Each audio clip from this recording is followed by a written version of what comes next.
Hello again, everybody, and welcome to another edition of the Inside Lowell Daily Pulse, the Friday edition of the Daily Pulse. It is Friday, February 7th, 2025. I'm your host, Teddy Panos, coming to you from the WellPoint Studios here in downtown Lowell, and joined today by no disrespect to any of my other Daily Pulse guests, but I have to say the shows I look forward to the most are the Pod Squads. Oh, there you go. That's nice. The very first podcast Inside Lowell did was a Pod Squad. You know, we've lost a member apparently. Oh yeah.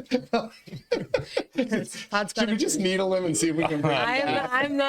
I'm not involved. Enjoy the serenity now. Jack, you guys had a band. You guys had like attention a little bit. Yeah, you guys were doing well until you got called a rube. Ugh, don't get me started.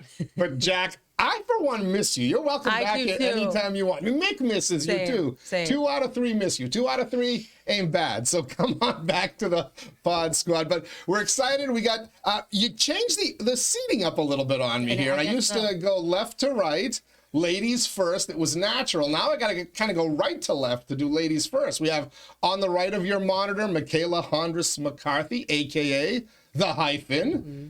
To the left, Mike Bacigalupo, a.k.a. Batch on the Hyphen, the Pod Squad. There you go. It's good to be together. It's great to have you guys here. We're going to do this on a regular basis, right? Every couple of weeks or so or whatever. Every other Friday. And have some fun. We'll recap our week of daily pulses. Nice. And we'll recap a week of news. And so much happening in Lowell and the world around it, which is what the Daily Pulse is all about. So I'm glad you guys are here to share it with me. Much better than the empty chair I seem to be getting too often. Is that two times in the last? Let's see. I got. I think I've done 4 shows now. I've had a couple of Wing It Wednesdays. I've had a thrilling Thursday, and I've had a Trigger 'em Tuesday. Trigger 'em Tuesday. I think that's a good one. I like that one. Thank you. That was really good. You do thrive in doing that. You do. It brings me back to my radio days when I had the revolving door of producers, and in essence was kind of doing it alone for a while, but sure, you sure were. But boy, that's why I've had to start incorporating videos and still shots so I could take a sip of water and not do it on camera. But that's hard. We're going to kick off our conversation in a quick second. Just want to thank our sponsors here of the Inside Lowell Daily Pulse. Of course, Real Estate Ray Booten, licensed realtor in Massachusetts and New Hampshire, certified appraiser in both of those states as well. You can find them online at realestaterayBooten.com. If you're looking to buy or sell a home or a commercial business in those states, Ray is your man, realestaterayBooten.com. Thank you as well to our friends at the WellPoint Studios. We are broadcasting from the WellPoint Studios. WellPoint is the only health plan offering healthcare benefits exclusively to Massachusetts GIC members. At WellPoint, your whole health is their whole point. Thanks, Ray. Thanks, WellPoint. We got a bunch of other sponsors. We'll thank them in a few minutes, but we want to get right down to it because Batch has been itching. He's been chomping at the bit. You saw something in the news this week that made you angry, and you want to rant. So I do want to rant. Take it away, my friend. So first of all, earlier in the week, and I think I heard it when you were talking to Greg Pappas, who, by the way, that guy's great. He's great. He's definitely ex-CIA, by the way. 100%. That guy, probably, he knows a lot of stuff. If not old enough to be part of the Bay of Pigs debacle. No, he knows people who were. Oh, definitely. 100%. He's overthrown a few governments here and there, I think. But no, funded by USAID. I'll have to ask him. Yeah. You guys were talking about Governor Healy, right? Mm-hmm. Mushy Mara loves to cry on videos all the time. Like, she's inept. But I don't agree with that, but that she's inept? Right. Really? Okay, we can talk about that later. But yep. So you were talking about her cutting mental health services, right? So listening to that, I'm like, of all the things to cut in the state, right now, that's like the worst thing I can ever think of to cut, right? Like, everybody's while acknowledging, she'll be the first to acknowledge we have a mental health crisis. Yeah. I mean, of all things, really, that is it should be roads first and then mental health, the two things the state needs the most, right? And then, so whatever, and I'm sure I heard she's walking it back. And then I'm looking, I was scrolling around and I saw this video yesterday, or maybe it was the day before, of the poor woman at Lowell General that got brained by a homeless guy. And if you haven't seen the video, the guy, homeless guy, with known mental health issues, just out of nowhere in the emergency room, comes behind the desk. Woman isn't even noticing what's happening. Gets brained by a fire extinguisher. The guy cracked her skull, you know, and it's terrible. And the poor woman still has, you know, issues and the whole thing. And this guy, he's been in, you know, been in Bridgewater for like 2 years, waiting trial and all that. But he got probation, time served, the whole thing. And I guess there was some concern whether or not he would stand trial because he's, what do they call it? Not incontinent. The other thing. Not competent. Not competent. Yeah. He can go to the bathroom, but he can't stand trial. He might be incompetent. Yeah, I don't know.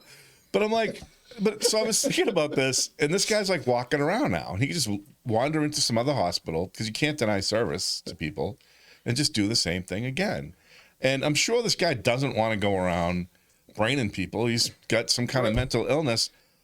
But for fuck's sake, can we lock this guy up? Like, there should be a facility like there used to be. Not where you put your ex-wife or your wife when she's bothering you, but like a real facility, not like the Kennedys used to do. No, you don't do lobotomies on people. No, but you protect them from themselves and you protect the public from them. There should be a place, we should bring back a place to put people that are a danger to themselves and others. Yeah, if you can't, because here's the thing, if you're not able to stand up in court for a crime that you committed, then you shouldn't be on the street. Because clearly, if you're not... Well, you can't hold someone accountable for their actions. Right, and if you can't hold somebody for accountable, they shouldn't be... Right. What other actions shouldn't they be allowed to do, though? That's your point is spot on. And we've been preaching it forever. Not jail, because this guy, like, the guy has mental illness. I'm sure he didn't do this, like, maliciously, right? But still, this person shouldn't be walking around. Like, there are people that are dangerous to society, and you can't euthanize them. You can't, put them in jail is actually a bad idea, right? Well, there's a way to take care of them. Some kind of confinement where they're getting 24-hour supervision, healthcare, mental health care, and you're making sure that they're taking the meds that they need. Because a lot of these folks, when they're on their regular med schedule, I remember police officers, the famous Shannon Lally, I remember talking to police officers and others saying, he'd go away for like 30 days or 45 days. Oh. And when he came back, he was clean. He was, he wasn't unkempt. Yeah. He wasn't disheveled. And you could actually have a conversation. There was a person there, and that person would come out. And invariably, the street would get him again, and whatever demons he was battling and whatever he was doing for narcotics, and he would start that spiral. But if these people had an area where they could, receive that care and then flourish, have some type of a life with grounds outdoors, recreational activities. Right. Isn't that more humane than having them on a street? And and it's not just with the with guys like that. Like, you look at what's happened in the city with the, there's a small percentage of the homeless they're going with the camping ordinance. They're going into, a roof under the head and like not camping. Imagine that. The city council was right. Yeah, well, it works. And think of what the alternative has been. Let's bring homeless people propane tanks so they can live down by the river. I mean, come on, let's get our shit together. Environment. And we need a place to put people that can't be in society for themselves and for others. And by the way, how the hell does a guy like that? How is an ER not more secure? That's a big question. And have you been to an ER? In the recent year or two? No, they're trying to keep people out of ER. The last time I was in ER, you helped me bring somebody there when they tripped over some railroad tracks. I spent, unfortunately, a little over a year ago, I spent 11 hours navigating first one of these, what do they call them? Urgent care centers, which I took my father to first, knowing I wanted to stay out of the ER. Yeah. Of course, the urgent care clinic didn't want to run the x-ray at, 4:45 because then somebody might have to stay a little bit extra. So I ended up there. I go to Saints till 2 a.m. from like 5:15 in the afternoon. Yeah. And it was atrocious. I hadn't been to an ER in a long, long time. Yeah. But there were clearly homeless people coming in and out. Mm-hmm. There were people with mental health issues. There was one guy kept taking his shoe off. He had some kind of infection on his foot, but he kept putting it up, kicking it up on the furniture. And occasionally the guard would come in and yell at them, and people were coming and going and whatnot. Well, that's where the ambulances bring everybody. Yeah. Right? So anytime someone calls an ambulance from somewhere, they go to the ER. Yeah. And then they've become kind of a de facto homeless shelter or a facility for people with mental health issues. So my father Or finally no insurance gets in, for minor things for people that don't have insurance. 90-year-old guy. My father finally gets into a room, That's and it's still tough. about 2 hours before he can finally get seen by a doctor and cleared. But at least he's laying on a bed instead of in a wheelchair, and me sitting up next to him. For how many hours? You were there for like 8 hours? Yeah. We didn't get home till like 2:30 in the morning. But as we walked to the room, he was being wheeled in. I was with him.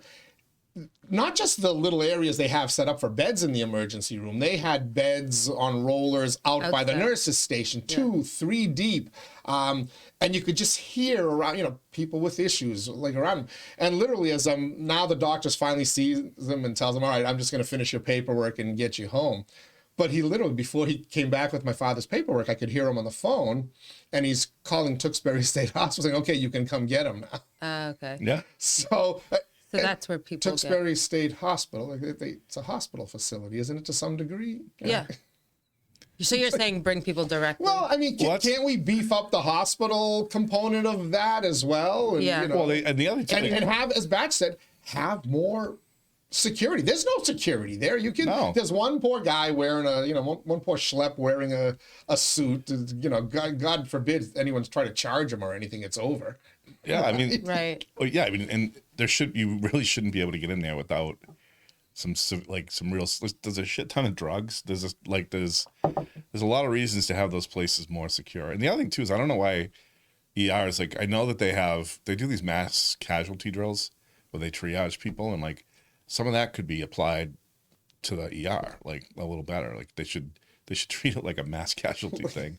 What, like a shooting drill, like something? So, well, no, it's like if there's a mass casualty, like you basically, they need another step, right? So somebody comes in, they're like, they just need to dry out. Well, put them, like, there should be a place for that. Or they've got like a fever. It's like people don't have insurance. They come in for a fever, put them over there. Like, then you're like segregating people. yeah, based on their need of care. Probability of having a horrible outcome or a death. I think they do that to some. I mean, if you walk in there and say you think you're having a heart attack, I think they will rush you in. Yeah. Yeah, there's certain things they do. If they don't have the room to rush you in, that creates a problem in there. Yeah. So, Batch's point is like, all right, if somebody's there because they might have COVID or they might have strep and they need, So you need like a they can be tier. seen somewhere else. And can't they? I would honestly, I would have this is gonna sound horrible, but like, Oh God, I'm scared. the uninsured line and the insured line. No. Why wouldn't you separate them out? Oh, you went there. Why not? No. You're paying for insurance, right? You're insured. You should have an insured line and non-insured line. Everybody gets treated the same, but it's No, they're two not going to separate. do that. They're just going to create another tier for like really rich people to have like concierge. They already have it. Concierge care where they come to you instead of you going to them. that already exists. So then why That's the separate people at the Greece model. Now, Yeah, most, that's true. You get seen. That's true. The quicker you get seen depends on the weight of the envelope you Yeah. hand over to the doctor. So they already the main thing though is like, emergency rooms are supposed to be for emergencies. A lot of people go there not for emergencies. Agreed. The security is terrible. Agreed. And in the meantime, you got people that should not be allowed in public. If you can't stand trial, you should not be out in public. And you need a place to go. Don't lock them up in a prison, but someplace where you got to stay there, and they got to release it. Hell, they could use. I would put one up by Collie. Maybe not Collie, but like, just like there's a problem here, and we're spending money on like, other things, which I don't want to get into that, but like.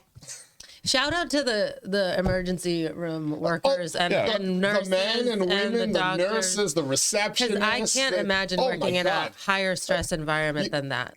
That is. And I saw the open frustration when I like the nurse who kind of triaged my father. She came Yeah. in. She goes, she basically said, why did they send you here? Right. It's like, she's like, they do that. She goes, everybody here gets sent here from an urgent care center. Yeah. Can we expand the hours of urgent care That's centers? number one. The community health Number center, one. can it be open on a Sunday? Yep. Can we, let's find a way to alleviate the problem at the emergency rooms. But it was funny because after 2 hours of waiting, I finally went back and I found this nurse who, was disgusted that they sent my father there in the first place. Wow. Because she's like, they're not going to do anything for me. I said, if we just get out of here and leave, does that mean it? She goes, I can't tell you what to do, she said.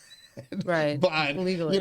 I can probably tell you based on she went in and she looked at his, let me see what his test results are. And she looked and she said, I can probably tell you that the doctor's not going to give him anything. And if you God bless her. if you choose to leave on your own, but I can't advise you God to bless do that. her, huh? And I called my wife again, who's a medical professional. Oh, yeah. And then she said to me, and we were ready to leave, my father, and she said, if there's something more serious, you'll never forgive yourself, she said to me. And I'm like, Riley's right. and I stayed. But in retrospect, that nurse was there, and she was just as frustrated as anybody else. Her life must be a living hell, right? 4 or 5 days a week of long shit in the So you're battle going zone, to the work, ER. right? And then on top of that, you have to be scared now of someone hitting you over the head. And then with you got to be aware where the fire extinguishers are at all Well, times. and a lot of these decisions are driven not by medicine, but by insurance companies. Right. Oh, By, don't get me started. yeah, and policies and this and that, liability. It's just, it's messed up. And It's not even liability. It's how much money can we get out by doing these tests. Like I almost had to go to the emergency room because I had a disagreement with a hedge trimmer, and I remember it this. was horrible. And so I went to urgent care, and they were like, "We can't stitch you up until we give you an X-ray to make sure the bone's not whatever." And I was like, "Well, the bone's fine. I'd be more." And so they were gonna send me, and the X-ray place. It was like 4:30.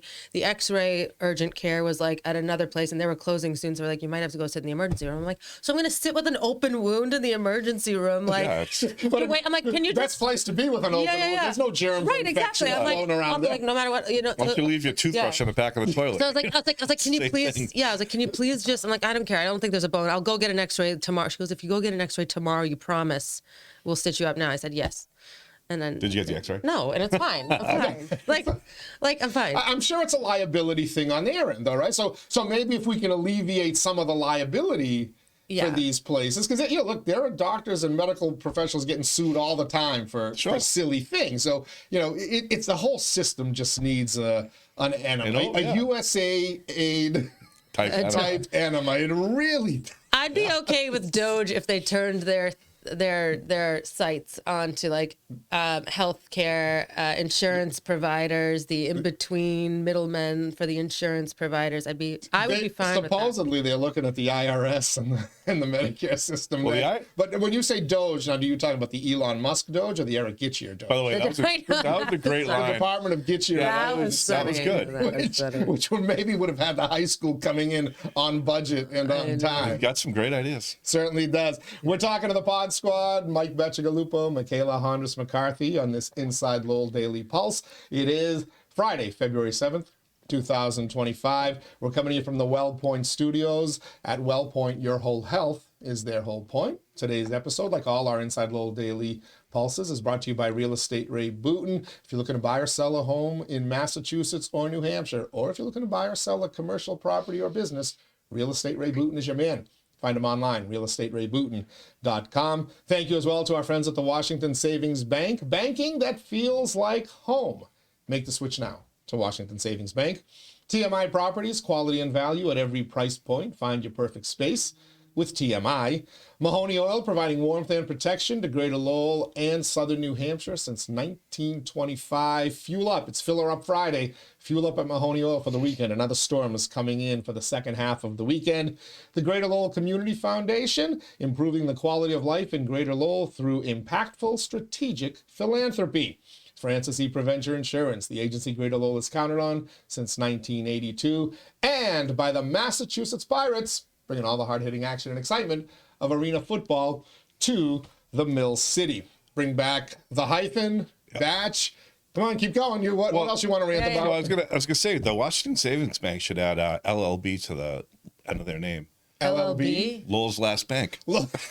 Oh, that's good. Is it Lowell's Last Bank? Yeah. Yeah. What about except for the credit. Well, those are The credit. last one's headquartered in Lowell, yeah. Well, those are credit unions, right? Okay, Right. so it's different. So Credit unions if you are- ask anybody from a bank, they'll tell you there's a big difference. Ooh, that's a good selling. I may have to talk Lowell's to them. Last Bank. Lowell's Last Bank. The Tewksbury Fives and Lowell Fives in Tewksbury. Yeah. U.S. Bank is over here. But yeah, well, they will be, right? I'm sorry. What's it called? Rockland Enterprise. Is it Bancorp or U.S. Bank? There's a bigger parent. I can never remember which. They all kind of sound the same. They like, really do. I know. Just large bank Inc. You know. I know, City, yeah. But yeah, Washington. Conglomerate banking. Yeah. They're like the last real. That's a great marketing. Yeah, Washington like Savings Bank, LLB. V, if you're paying attention, we got to talk. We got a new marketing idea. Hey, I want to ask you guys a question. Aren't you glad that Lowell didn't become a sanctuary city? Yeah. Remember that effort when it was, hot back in the. Did they vote on that back in the day? When was it? It was in the teens? In the teens, I believe it was an effort, and they've kind of been dancing around the edges of it. We are a gateway city. We are not a sanctuary. But they, there was some talk about, Getting trying to see funding. if there were activists out there who hate the city and wanted to make Lowell a sanctuary city to show everybody how much better they are than I'm everybody surprised else. it didn't happen. Like, Me I too. am surprised it didn't I am happen. quite shocked it didn't happen. Because the nature of the city is kind of already a sanctuary. Like a lot of people come here and build their lives. It's a sanctuary for legal immigrants. Yeah. The gateway city designation's a real thing, right? It's a federal thing. Yeah. Yeah. Is it a federal thing? Um, Yeah, you get. Well, yeah, Right? there's You definitely get you state become funding. opportunity Yeah, zones, yeah. there's Right. different funding opportunities. Yeah. That's a real thing. The sanctuary city thing, it's basically we're not going to cooperate with the federal government. We're not going to follow the U.S. Constitution. Yeah.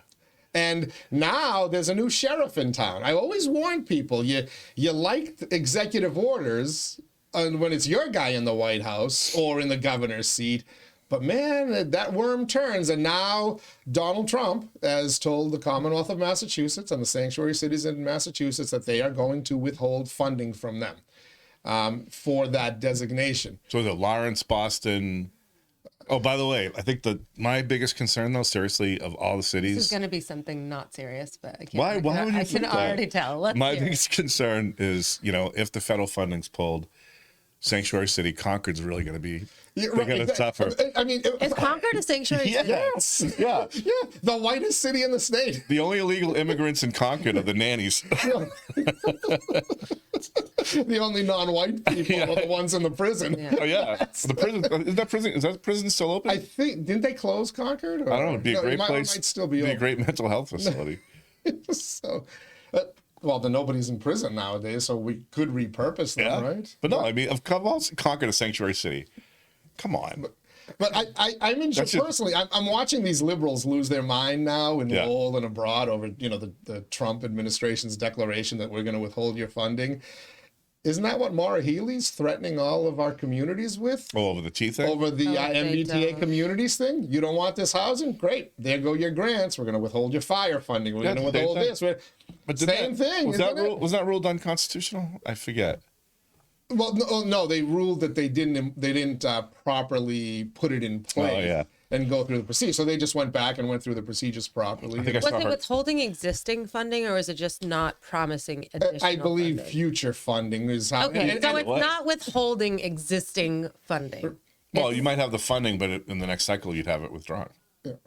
So Well, you Milton wouldn't- is facing that because they were the Milton first to is, openly that's say no. But right, Drake had that's said right. no. Drake had openly said no. Tewksbury put a pause on it. They're like, no, let's not jump and let's see how this Drake has a plays bunch out. of more housing going up, though, doesn't it? They do, but they didn't Wait, want Drake to had- adopt the why would you- MBTA housing thing. MBK Right. doesn't go through Drake, though. No, Yeah, like but nothing but, so, They but don't even have a highway. No, but if it abuts, ATV trail, and that's if you It's just abut a like community you're that does, and Drake it abuts Lowell, even though it's separated by a river, Yeah. Drake it gets roped into this, and that's how it happens. So can't we just declare Bass built out? Do we really need doesn't there come a point when there's no more housing, no more people, we're Yeah. good? I thought that's what the Community Preservation Act was all about. Oh yeah, open space. Yeah, let's talk to the Green Queen here. You even have your thermos. I saw. Here is green. I know where this is going. That's yellow to me. What happened to Community Preservation Act being about? Your problem is actually the housing aspect of it. almost all housing. It's two conflicting things. Yeah, right. Exactly. Let's preserve green space unless we're going to put housing on it. Well, it could also mean let's put housing that also prioritizes green space and like around it, and not just build.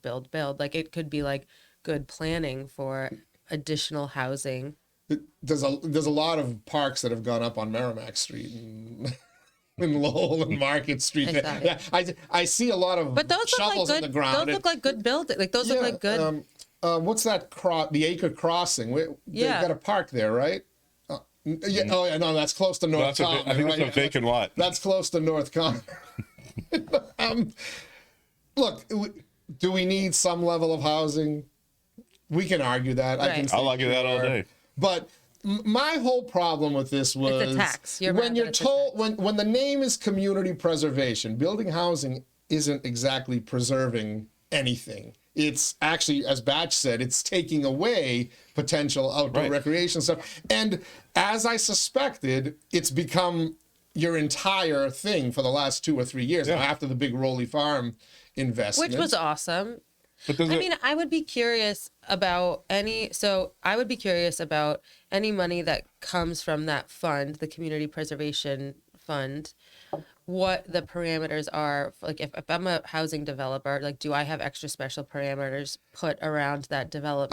I'm sure you do. So I'd be curious about what those parameters are. instead of building 60 units, you can only build 59, and you got to put a rotary with a. There has to be a tree in it. No, All jokes aside, I would be curious about what those, before knocking the whole thing, I'd be more curious about like what the. Well, I mean, the are. community, like the idea of the, like what they do in Drake, it's great because they actually preserve green space. Yeah, Draken's big on preserving green And there's a space. passive house that went up. Didn't CBA put up like a passive house? What's a passive house? It means it uses less energy than it does not. It has like super crazy like insulation, and it's designed so that it does not take up a lot of Aren't energy. those the tents? No, those don't have insulation. Those have zero. The tents by the river are passive That's the housing. Llama Housing Authority. They also run. They're run by But propane. CBA actually builds Propane. quality houses. Yeah. No, that's okay. But I think there's been some good development. But the president, like what I would love to see is that there's a big parcel on Christian Hill, right? And it's an old apple orchard, and the family that owned it was trying to sell it, and it was going to be, I forget, there was a lot of wetlands in there, but the developers went in and filled the dirt in. I mean, filled it in with dirt, so it wouldn't be a wetland anymore. You know which parcel I'm talking about? Oh, I'm very familiar with that project. I think my former employer is somehow. Oh, of course. Oh, Jesus, really? Yeah. Filling in wetlands is kind of his specialty. Yeah, that's where all the junk from the station's going. But the That's not good. Hey, don't talk about the on-air personalities like that. This junk came to the other side. But I mean, that would be a great area to preserve, right? You got what do you call it? The res right now. Hopefully, they don't ruin the res by making it into it's a passive park, right? And then that area, instead of doing housing, you preserve it. There's a lot of there's friggin' deer in there. Like there's all kinds of wildlife in there, and it's a you could like put trails, you could do this or that, like preserve that green space. You don't need 60 more houses on Christian Hill. Apple orchards are cool. I agree with you. I used to work close to one up in London in Max Apples, and that's my first experience with an apple orchard. I mean, it's not an apple more than what I thought. It's not an apple orchard anymore. It's all overgrown, but like just let it be, clean it up a little bit. You can use some CPA money and walk around. Now, in fairness, I did reach out to City Manager Golden, like saying, hey, 10 projects, none of them have anything to do with open space. He explained to me they're poured a ton of money for ARPA funding into open space. Plus, originally they did with the Roley's Farm thing. Yeah. They're able to take that 10% minimum that they have to spend every year and carry it over. Oh, okay. So kind of like teachers on vacation days. They're able to slide it over. Is it Trigger 'em Tuesday or Fun Friday? I'm not sure. So they can carry it over. So, okay. But can we at least put a focus? What about the last couple of years? There was nothing. And can we at least make sure going forward we have a focus on it? Yeah. And let's keep it at the 1%. We don't need to raise it. That's a good point, though, because they did spend a ton of ARPA money on parks. Yes, they did. $7 million or something. And it's smart. It made sense. I'm like, oh, okay. I'm not gonna that's dump great. on you. But by the way, they're not parks though. They're athletic fields. Like when I was in Ireland, they have parks, right? There's trees, there's water features. You walk around. Nature. Yeah. It's a park. What we have down here is like Gage used to be a park, right? It was a big open green space, and then now it's like a prison yard. It's all just divided into athletic fields.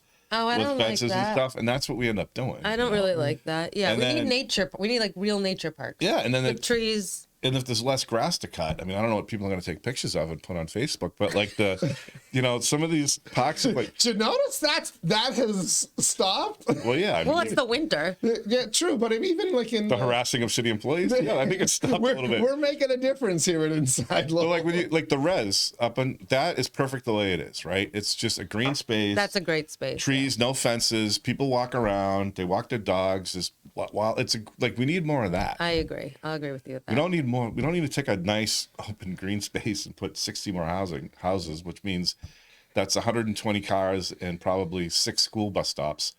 If there's an acre of land, so like it's just you don't need more Right. of that. I saw you're gonna be furious. You're gonna be furious about this. Every parking spot. Every parking spot in the housing development. I thought of you. I thought of you the other day because I was on Stevens Street. There was a school bus on Stevens Street at like high traffic time, major rule. They stopped in front of the house. The kid wasn't there yet. Beeped the horn and waited for the kid to come out while stopping traffic. Yeah. They weren't even outside. This is like my Uber driver is not even that polite. Like what? Like it's crazy. I was like, and then there's traffic behind. Like on a high traffic, it's like in the morning. I was like, what the heck? This is not okay. There should only be pickup on side streets, no major thoroughfares. And if you're not if you're not on the street, you don't get picked up. Like that's. I was like, this is insanity. Insane. There should be a minimum distance between bus stops, and it would make America healthy again. Yeah, kids wouldn't have an obesity problem. I gotta all right, and I won't keep going on about this, but in my neighborhood, every friggin' day, there's 4 or 5 ladies sitting in their cars. They're all white cars for some reason, and they're all just sitting around gabbing with their kids in the car, waiting for the school bus. They're there like 15 minutes before the bus comes. We're in Chelmsford. Pretty sure you could drive your kid, drop them off, and get back in time instead of waiting in the street. Yeah. Like on the street for driving to. But then they would have to wait in the line to drop them off at school. No, they won't. Just drop them off around the corner. Like everybody's like, it's the door-to-door service of kids. Listen, kids used to work in coal mines. You don't think they can walk to school? Or as you said in by the way, our last Pod Squad 2 weeks ago, we really went into this discussion. Neighborhood schools might, neighborhood schools would be some great. of this thing, but we'll. I digress. All right, lots to talk about. We've got the Pod Squad back together here on the Inside Lowell Daily Pulse.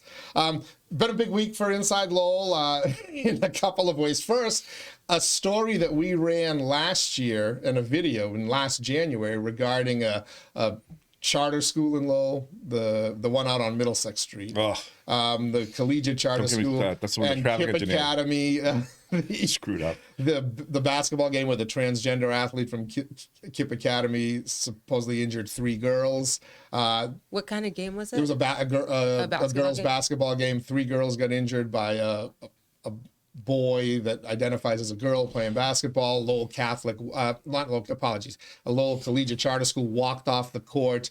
That video is now, I got requests from all sorts of entities, again, Boston and national entities, who want that video again because the Department of Justice is investigating the MIAA, Massachusetts Interscholastic Athletic Association, for their rules that allow biological boys to play against girls in sports.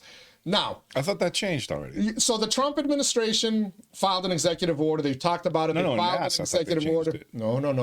they haven't. Is it only? I'll tell you a story. I think it was Seth Moulton, wasn't it? No. Seth Moulton's kind of pushing for that, and then he quickly backed off. But now, regarding this incident, this happened in January of 2024. It was a year or so ago. Donald Trump didn't issue that guidance until whatever. Investigating the MIAA is silly at this point. But I think the real goal of the Trump administration is to get the MIAA and others to change their guidelines. Notice Charlie Baker issued new guidance. Charlie Baker is the president of the NCAA, the National Collegiate Athletic Association, oversees all of college sports. And up to this point, he's been resistant, saying that, he finally came out the other day after Trump's executive order, said, we finally have clear guidance. We'll evaluate. Within 24 hours, said, okay, that's it. This whole college sports, biological males. Were they allowed? Was it allowed previously? Oh yeah. Yeah. the swimmer. Remember the swimmer, Leah Thomas? yeah. There was a volleyball player out at, I think, San Jose State that was where even this person's own teammates were Yeah. losing their mind because they had to practice. I didn't hear against about it in basketball every as day. much. Did it happen in basketball? No, it hasn't happened Isn't that weird? in some of the prominent sports. You see it in the kind of the secondary Isn't ones. that weird, don't you think? Like, why wouldn't it? I feel like basketball, the most it would happen. Yeah, it happens at the high school level, Yeah, but not at the college. but not at the college. Which Right. is strange. You would think you have the most to gain in college sports. You get a free education, whatever. Interesting. Interesting. This, There have been Olympic medal winners, gold medal winners, who have, Yeah. so I generally agree with the idea of, I understand the concerns and everything, but I do kind of feel bad for those kids. No kidding. I mean, would it be, and this, I don't even know if I should. Oh my God, I ask feel like this, I'm going to be but- so proud of you in this moment. No, you either are or you're going to slap me. Depending on what he's going to say. I'm betting no. I'm betting he's I'm like, he's gonna pull the rug. I'm so hopeful right now. I know, like, it sounds like segregation, but what if you had, like, a third track? You wouldn't have enough athletes. That's the problem. How are you going to field teams? You're talking about one kid per every 10 schools or whatever that. Well, no, I don't know what the exact numbers. But the numbers are so limited. No, I'm just saying that it'd be like you would have like co-ed sports. That's what. No, that's a direct violation of Title IX. That was the whole point of Title IX, To give girls an equal to give opportunity. girls an opportunity because you couldn't have girls playing basketball against boys. Just physically, it's not. We can. I don't want to take you off, but you understand the disadvantage, and that's why they created it. So that's why every sport, Well, no, that and was- then you had to fund them equally as well. But that was for fun. That was like more specific towards like funding in the same program. Like you had to offer if you had a boys team, you had to have a girls team. but Right, because football programs and hockey programs were chewing up so much funding, Right. that they couldn't. They say, well, we can't afford to field a women's team, so they were told, well, you better have equal funding Yeah. in some way or another. Yeah, but you could change that a little bit. I mean, if you had and you could change some of the rules. Or the other thing too is like if a guy can't make the men's team and then they have to play in the co-ed team, they're probably not that good anyways. Right, so it might This is not physically it might balance things so out. this so you is have the not a co-ed bad track. idea. So like I think when you're when you're a young age, who cares? Like have whoever play with whoever when they're young, when you get to a certain age, maybe like junior high, high school. Well, they do that. There are sports that you could say, okay, these sports there could be dangerous. It could be like dangerous, Yeah. or like not fair, whatever. But there's sports like skiing or like others like bowling or whatever, like sports that don't include a lot of like contact that you could have. Okay, these sports are co-ed teams. Everybody's allowed to play on them and they get double the funding because you're putting them together. And then nobody feels left out. You could have, You would have to double the funding. I mean, or whatever, well, because you know cost how the it's, same whether it's men or women. right, but men's team gets funding and women's teams gets funding separately. Now you're just putting them together. Well, if you put aside the funding issue, because to me the best thing, the boys play the boys, girls play the boys, and everyone in between gets their own league, and that can be for anybody. Well, because Or we could just go back to the way it was done for 50 years and stop with the. no, but there I are don't kids. know, There the are kids. people that are- There are kids that suffer, and I can't imagine. Okay, being that young in this, video, and however many videos going around, you have that much like attention on you for that for something, and you're already in like middle school and high school. These are already tough years. Like I can't imagine. And here we are as adults being like, "Whoa, look at this outrage!" It's like Well, that kid it's a did little. Meh. That poor girl got slammed to the Tossed ground. like a sack. Yeah, that was pretty. Well, That was pretty brutal. Speaking of basketball videos, another one went viral from Inside Lowell. Fox yeah. 25 in Boston, Boston 25. They don't like to be called Fox because they were in Boston. So they're called Boston 25. Oh, really? I didn't know that. WFXT.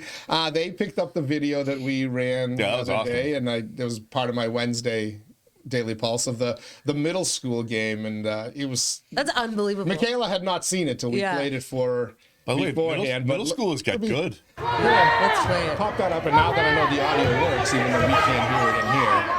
Again, half-court shot with about 40 seconds left from the Sullivan Middle School. This is all in Lowell. That's Sullivan unbelievable. versus Pine Arts. Awesome. So Pine-Arch who's who, comes do you know? down and feels like Sullivan's in the light. Sullivan's wearing the black, Pine-Arch is the blue uniforms. And the kids are obviously just having fun at this point. I know, but that's such a good That would be the most difficult That's- thing. Yeah, that's a great shot. That kid falling out of bounds. and everybody's going nuts. With 10 seconds left. The audio's great. And then the buzzer beater. He just kept 5 improbable shots in a 40-second span, and nobody missed. It was It's like the Peyton Pritchett Open. That is so insane. That is Great. so insane. I mean, look at the crowd; they're going nuts. But I mean, even like Steph Curry could never dream of. What do you if think asked that an is? NBA player to Yeah. replicate that couldn't. sequence, No. I bet you they couldn't. No. So what do you think that is? Like, do you think that's like energy? Everybody's excited. You see one person make it, you believe you can make it. Like, what do you think that is? I'm not one. You know me, right? I'm not this person. I almost think that there was some kind of divine intervention going on. Yeah. I'm told that earlier in the game, there were some things that happened, like some heartwarming things. Like every kid got in the game. I think every kid scored. Really? Oh, wow. I'll tell you guys the story off here because I don't want to. Yeah. But there was some stuff happening that really like warms your heart. Oh, my And it's almost like these kids, these coaches, and these parents. Yeah, this is no like place for some that. basketball guy. Yeah, This is no place. Yeah. there's no place for that. But hot like some water stories. basketball god or some higher entity or fate or whatever said, you know what? We're going to let you have some fun. Just go have fun and watch what happens. And yeah. the kids did, and Oh they my- kept feeding off each other. Oh, that's awesome. They'll never forget that moment. That was No. awesome. Who recorded that? There were a couple of different angles. The one that I used was from Rachel Anderson, the coach's girlfriend from the Sullivan School. And it was given to me. I actually found it on a friend of mine. You know Danielle Sotirakis? I forget her maiden name. But you've probably known her. She's come in a little bit with your crew there at the Athena. I'm surprised you don't know her. I'm so bad with names. But Sure, I know. she it. posted it on I know, I'd have Facebook. to- Then she sent it to me, and that's where I first saw That's it. And then amazing. I put her out. I credited her by mistake. Sorry, Rachel, it was yours, and I fixed that issue afterwards. But that was awesome stuff. I love that. Yeah, that's should be really cool. Yeah. I mean that could have been our 100th. I was just going to say, that should be the 100th hug. We made you research one, so you've Yeah, got to I do don't it. But have anything better before than we end on a high note in the 100th hug, can we just trigger the lefties a little bit more? Okay. I feel like we've already done it a lot, but USAID. yeah. Why is everybody losing their mind? Because people need their wells. We're literally looking into how your money was spent. We're auditing it, and we're finding some real troubling things. Money went to Politico. Money went to the New York Times. Money went to the Gallup poll, we find out. Late last night, we find out the Des Moines Register. You remember them with that infamous poll at the end of the last presidential Oh, yeah, I debate, the forgot fake about poll? that. Why are United States taxpayers subsidizing, I'll call them propagandists, you call the media if you would like. No, that is a propaganda. No, I and agree. even William Crystal, remember him, the conservative pundit who became a never-Trumper and part of the pedos at the Lincoln Project? He's getting funded by USAID. Now, what does funding Bill Crystal and his organizations have anything to do with feeding starving kids in Ethiopia or anywhere else? I mean, they're obviously finding some very troubling things that should not be ignored. But I wouldn't use that to completely like disregard and discredit the entire program, because I'm sure they are doing some good things, and I'm sure there's like organizations that they really are have to striving. so that the New York Times can cover the 5% of legitimacy, But to freeze hide the rest of the grift. Yeah, and to freeze the funding, before any of the investigations have been completed. So I went on Facebook because I had a little back and forth with somebody, and I looked at the actual order from USAID, and it did offer some exemptions, and one of them was for food programs, Yeah, and for stuff like SNAP that. So and we're Medicare. still feeding the hungry. There's lots of Yeah, other. unless you consider like Hillary Clinton hungry. And Look, I'm not gonna debate you. I'm not gonna debate you on that. I think It's there's some very despicable, right? very nefarious things going on. Well, let's be honest about what foreign aid's goal is. I mean, the goal of foreign aid is to have to put U.S. influence in places of strategic importance. It's not about helping hence people. Why like 7,000 foreign media entities were funded as well. Yeah. And by the way, you can trace this money to some of these. Remember the color revolutions that were going on? There was like the Red Revolt and all these countries. The CIA. These are CIA programs. Fine, but this has been happening since like the Catholic Church going out and building churches and helping Catholic charities was getting some big money and then. But this is the nature. Right, but this is the nature of like humanity. Like if No. Well, it is, and it's so not on taxpayer dime. Volunteer donations. That's none of anybody's business. So this all started in the after World War II, right, with the Marshall Plan. And all that. Before that, though, when you look at what missionaries used to do, they'd go to other countries to spread good works, but what they were really trying to do is convert people to their religion, which is a terrible idea. And the missionaries always took a position. Exactly, and it was well, it's not. It's help with some strings attached, is what it is. Big strings. They wanted to like let's convert you into whatever, and then foreign aid basically it's to create, influence. It's to, to influence, have influence in strategic locations, keep things, settled, change. But regime change, and create consumers across the globe for American goods. None of this is about humanity. You do have people that work there whose whose main mission is to see people, families, and help them. They're in really horrible conditions. What percentage work in Washington, D.C., and what percentage work overseas? Because all the howling, all the protests I hear are for, Chuck Schumer and all these, Dems who suddenly may have had their slush fund discovered. They're losing their minds. I haven't heard one foreign president, prime minister, or whatever start to say, hey, we could really use this money. Zelensky questioned where his $100 million is. He said, we didn't get... He said I only got 75 of the 170. What's his MasterCard bill do? The rest was supposedly in weapons, but... I thought it was less than he received. I thought he was saying he received even less. Who knows? Yeah. Who knows? But nobody from another country that has been receiving this money to feed starving children is bitching. Well, but they may not have a lot of Democrats bitching. Well, they may be bitching, but maybe they don't have the largest megaphone like Chuck Schumer has. So we don't know. Let's give them some time. Let's give them some time. I mean, they may have Twitter, but guess what?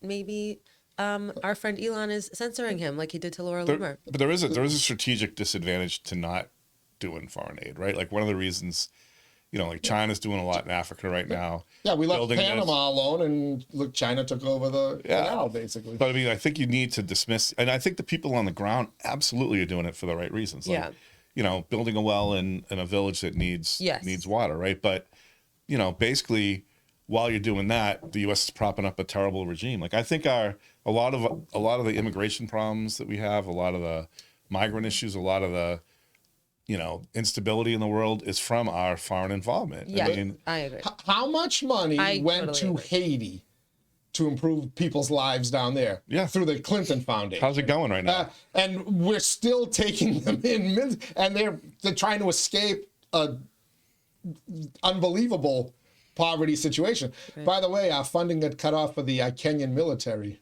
Oh, really? Yeah, the Kenyan military that's in Haiti. So without that funding, barbecue might take over. Your favorite guy. I am curious to see if barbecue is... Wait, are you calling barbecue the Kenya guy? No, the guy, so he was a former police officer, then a gang leader. Supposedly a cannibal. No, the other guy's a cannibal. Oh, the other guy's the cannibal. Oh, okay. From where? In Haiti, and he's kind of come to power. Not power, but he's the leading kind of warlord right now, fighting against the corruption of the Haitian government. Okay. I mean, he's a gang leader and all that, but I'm always curious, what is the real, what do the people think of him? Like, how bad is this guy? Because some of the other ones are worse, right? Like, what is actually going on down there? I mean, is this a revolutionary person that is being portrayed a certain way in the media when in reality, like, he could be like a freedom fighter? I don't know. You mean like some people get called a far-right extreme party in like France and Canada and whatever? Like everyone's far-right extreme because our media and our leftists have moved so far left that and if anybody else seems like far-right. Well, I don't know. Yeah, I don't want to make any... I don't know. But when you look at like if our media outlets are being... First of all, media outlets are all they're not independent. Like they're all corporate entities. Yes. With their own agendas, right? Yes. So Or they're all paid for by big sponsors, and and those agendas are in line with what the foreign and they all repeat verbatim the same headlines, right? You've seen those videos out on Twitter. You take one person saying something, They and then all they use the expand same the window, buzzwords. and they all use the exact same script. Bet you a lot of those organizations were funded. I also think I finally got the answer to my question, and I blamed George Soros, and George Soros was getting USAID money as well, but What? yeah, George Soros's foundations were getting USAID money, but now we know that part of the BLM movement was funded. Now again, you say that was a good cause, but how much of that money was used to burn down American cities in the summer of 2020? And you remember, I was on this when we were doing radio together, the videos of the rider trucks that would pull up to the protest sites. They'd open the back of the truck and suddenly backpacks and pre-made protest signs and all this stuff. We don't know what was in those backpacks. Oh, probably so bottles of urine, but I always look. You ever try to rent a truck, rider, Hertz, anything? You got to put a credit card. You got to put a driver's license, right? So you want to know who. So if any of this equipment was used to start a riot and burn down a courthouse or a police station, you can trace back that rider truck rental to somebody. Nobody ever wanted to do that. I'm wondering if Elon and his 20-year-olds keep digging, if they'll realize that contentious summer of 2020. Okay, so say they do, right? Say they find it. Where do we go from there? Burn that place down and start from scratch and really do what it was intended for, and that is to feed kids in impoverished countries, but it's not. Rather than enriching Bill Kristol, George Soros, and whoever else. It's to strengthen our position in strategic areas. It's not about which humanity. Is okay as well. And that's a CIA. That's a CIA mission, but we're making it worse. What part of the world has gotten better after American involvement? The goal isn't to make it better. It's Western Europe. You call it the Marshall Plan was great, right? Well, that was Japan, Western Europe. Yeah, you got to go back to the 40s, 1940s. Yeah, that's a lot of grift between now and then, right? Yeah. Yeah. I mean, it's a slippery slope when you get involved in other countries, and we assume that the goal is humanitarian aid and to improve things. It's not. It's to make our position better at whatever cost necessary. To me, that's a bad way of operating. I agree. Keep digging, Elon. And you know what's an interesting journey to go on is like, how did we get there? Like, how did we start with like a good, positive mission, a free country, wanting to kind of like spread democracy to places that didn't have it? How did we turn so power corrupts? Right. Yeah, but we've always power corrupts. Absolute but power that's a corrupts. lesson to be learned, right? And we didn't listen to Dwight D. Eisenhower on the way out the door. And what leads to someone having so much power that they're able to take corruption to a different level the way it has been done? You have someone that has too much power that can go unchecked, which reminds me of how Elon Musk is operating right now. But they don't have the power to do anything, do they? That's the argument. But it's funny that they're trying to make Musk the bad guy, but he's the guy who's exposing all this. I get it. So we've got 60 some odd years of bad actions and wasted, and we're going after the guy. Like, I mean, what's he doing it for? Is he going to profit? Great question. He makes $220 million. But doesn't he get more? But you didn't say money corrupts. You said power corrupts. Correct. And what better way for him? And I don't disagree with him exposing this because it needs to happen. But what a better way for him to gain more power for himself by exposing how broken things are. He's the knight in shining armor, right? Right. And everybody's like, yeah, Elon. If he starts to use this newfound authority that he's been given, but it's all at the discretion of the president. I mean, we can't have Donald Trump be a dictator and Elon Musk running the country. The left's talking point, you got to pick one. Either Trump is a dictator or Elon Musk is running the country. Because a dictator's not going to allow some nerdy kid to run the country, right? Can we agree on that? I mean, he's a nerdy kid. Has there ever been richest. Has there ever been the double dick? The double dick. Pick one lane and skate in it, Elizabeth Warren and Chuck Schumer. But well, it does. But here's the other thing, though. It goes back before the 40s. Like this idea that we've ever been like this, bastion of democracy and spreading good around the world. I mean, we're just like every other country. Like I think the Wamiston Indians would tell you a different story about the American experience. I'd like to think we were, though. After World War II, we literally rebuilt our enemies. There was a little window of goodness. There was. I mean, JFK said no to Cuba, and they shot him. And we did it for a reason. So obviously, we did it to increase our sphere of influence, and we were worried about the Soviet Union taking it over. But at least we did do some good. I mean, we literally rebuilt Japan to the level where they became an economic superpower and it started challenging us in the 70s and 80s. But right? JFK was ready to normalize relations with the Soviets. Then they shot. That was the window when that was the window. So was Donald Trump, and yet then he becomes a Putin sympathizer, right? Well, don't ask Acer about that. We didn't there's those windows where you could still have influence and make money by normalizing relations with other countries, and then when one acts up, then you stamp them down. Like that's, it's just, we had that opportunity with Kennedy and they shot him, right? And then have we had the opportunity since? No. This is going to be with Trump. This is it.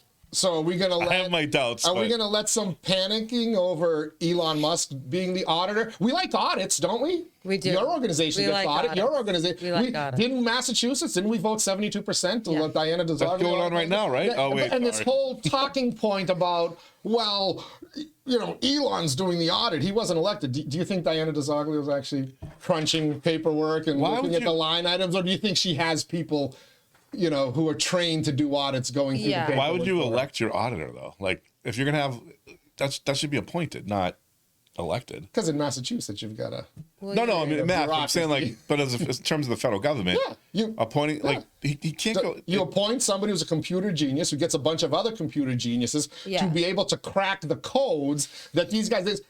If you read up on this USAID thing or whatever, or USAID is how they're pronouncing it, you will see that you can't do like normal searches to find names and organizations. It's all been obfuscated in a way on their database. You have to go down so they tell you it's all been out there in the database. None of this is secret. Yeah. Well, it is secret if you're not telling people. Well, names. But also if you're obfuscating, probably all classified. And you need computer geeks who know what they're doing to set up a program. There is a program out there. I believe the Twitter handle is called Data Republican. You can go enter the name of organizations or people, and you can see if there's a connection, which, by the way, I've done for all the Lowell nonprofits.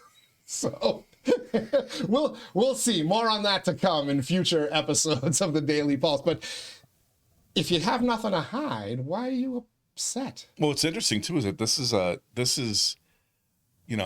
this administration doing this. This is USAID or whatever. I haven't heard it pronounced. What is it? USAID. USAID. But the IUD, AID. I don't know. This whole thing has been going on for 70 years. It's a bipartisan thing, and to have somebody come in and start looking at it is pretty unprecedented. Yeah, he should do the Pentagon next. And by the way, before we get to it, failed their last he's going to do them all. Oh, the Pentagon. Imagine what they're going to find at the Pentagon. Well, we've heard the stories of the $8,000 hammers. Why didn't he start there? Because I'll tell you why he started there. Because look who's losing their mind over it. The Democrats. I got a hunch if you trace campaign donations, you're going to see this. The connections to the workers and the heads of these organizations, to who's donating money to presidential campaigns. But why not, if you really want to be efficient, right, why not start with the largest head of the snake? Don't you think that's a better idea? He's worried about who he's going to piss off. Because you first have to... he just wants to piss off Democrats. You said it yourself. The snake are the politicians who are protecting the corruption.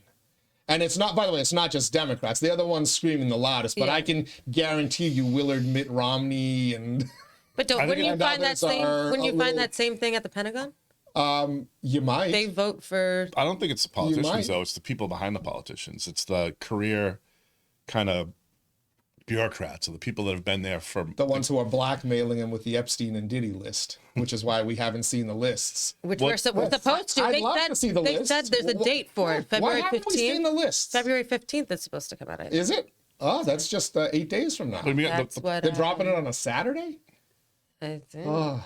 I mean, they should drop it on Valentine's Day, but the... God. Yeah, because he called himself Love. Yeah. The politicians come and go. The people behind them are the ones that really have the power. and because they'll get something in their mind, they'll direct the politician to do this and that, but like it's The when I saw- Podestas.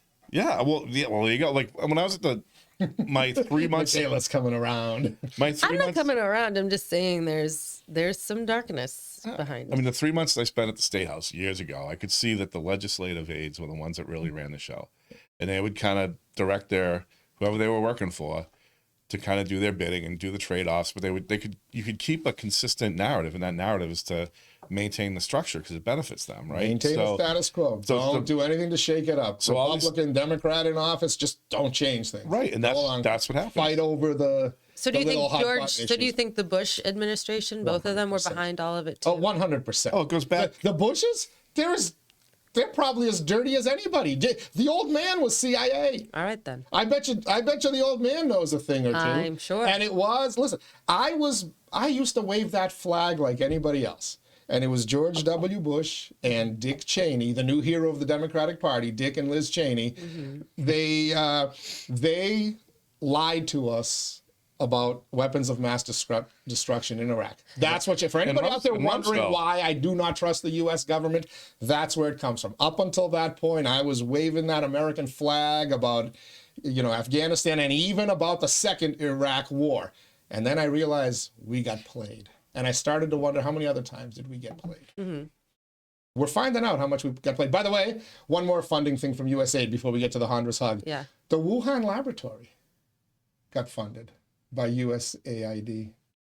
Didn't they get funded also by NIH, the paperwork shows that they were funded to do gain-of-function research on bat viruses, which gain-of-function research is illegal in the United States of America. Made illegal under then President Barack Obama, I believe in 2014. And suddenly all these biolabs start getting funded in Wuhan. They get moved from like North Carolina to in the Ukraine. We're very close to China. We share secrets all the time. Do you ever wonder why Ukraine keeps showing up in all these talks? because they have biolabs. They have all sorts of things, and a lot of American corruption there, as we know. So we made it illegal here. Pardon me, yeah. So we made it talked illegal about- here, but like conceivably maybe China started doing it, so we thought that we had to start doing And it. your tax dollars through USAID, money that was supposed to make life better for people in other countries, was used to fund illegal research. It's like a Guantanamo Bay for germs. I mean, what we just needed was transparency about all this, right? Like, if they had told us, instead of doing this money laundering nonsense, if they had told us, like, hey, we made gain of function research illegal, but now other countries are doing it, so now we have to do it. Like, just tell people that.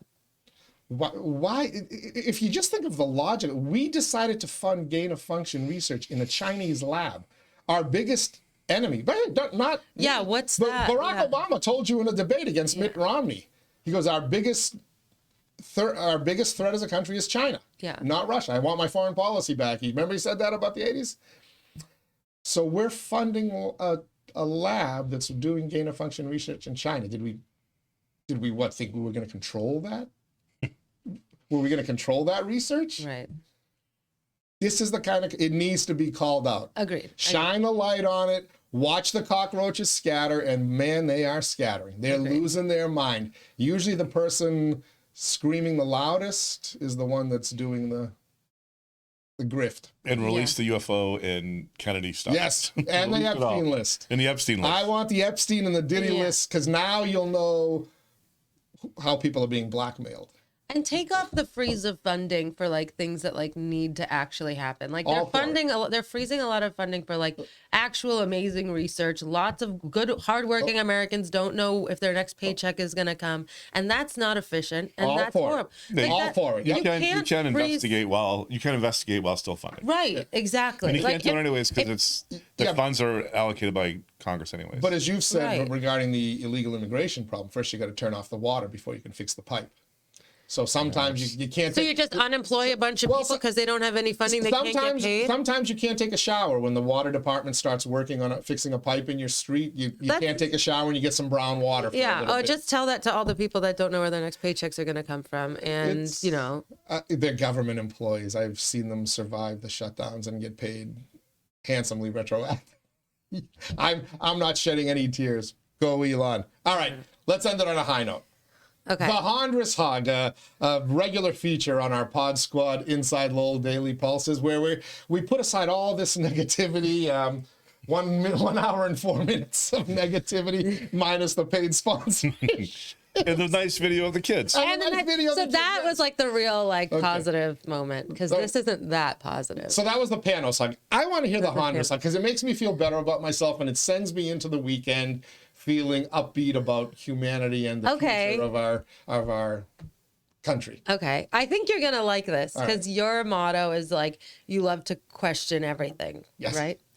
So, I think when we think about things that we get upset about, like let's just use the people that get on like their high horse about like, let's just use the, kids and sports and gender and all that stuff. Like, I think it's important to like think back, like every rule that we follow, everything that we think we need, like the way that society set up, like those are all decisions that were made by people at some point, like made by a group of people, like telling us like, you have to wear a collared shirt, or like they're all choices and decisions that have kind of been forced upon us in everyday life. And we like, how many rules do we abide by just because like we've been like kind of like programmed to like believe in these rules, right? Yeah. So it's like, I think we should take questioning sometimes if we find ourselves getting like upset about something, or this shouldn't be that way, or this, or like, I think it helps to think back like, okay, why do I think this so strongly? Like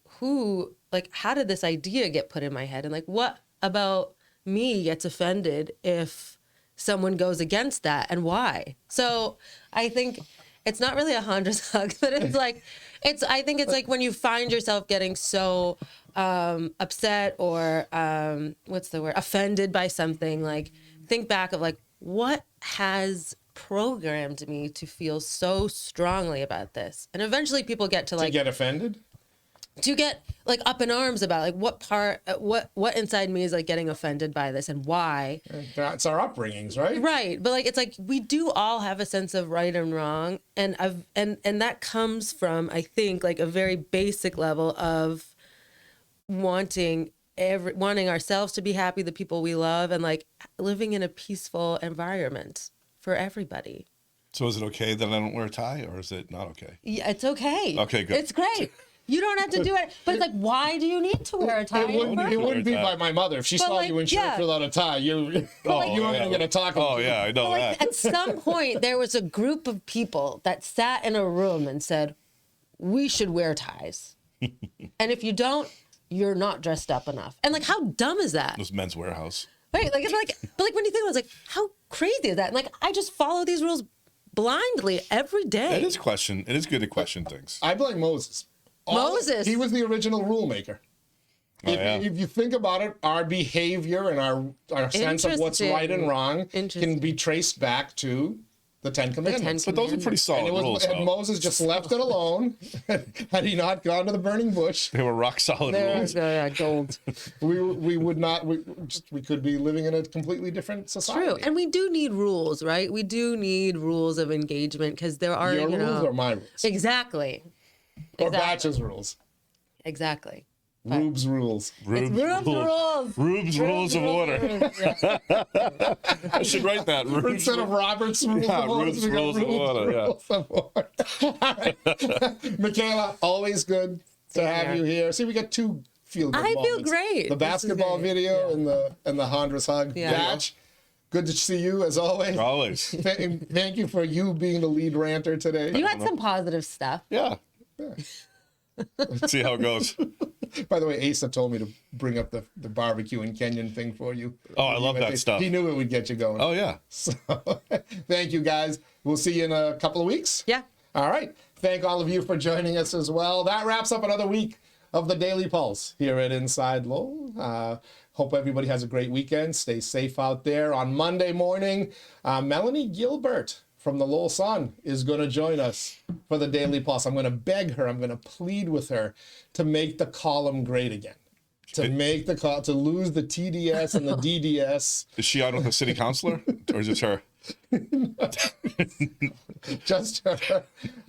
We're going to plead with her to make the column great again. We got other great shows next week. We're going to be joined by Real Estate Ray Booten, I think, on Thursday. Lowell School Superintendent Liam Skinner on Wednesday. Might have another Trigger 'em Tuesday. And then on Friday, we'll do a special show with our friend Madame President Danielle McFadden. We'll of course, naturally talk about her school committee candidacy, because we had to blow that off a couple of shows ago. But we'll also have a little fun. Next Friday is Valentine's Day, so we'll have a little fun. We'll give you some Valentine's Day advice.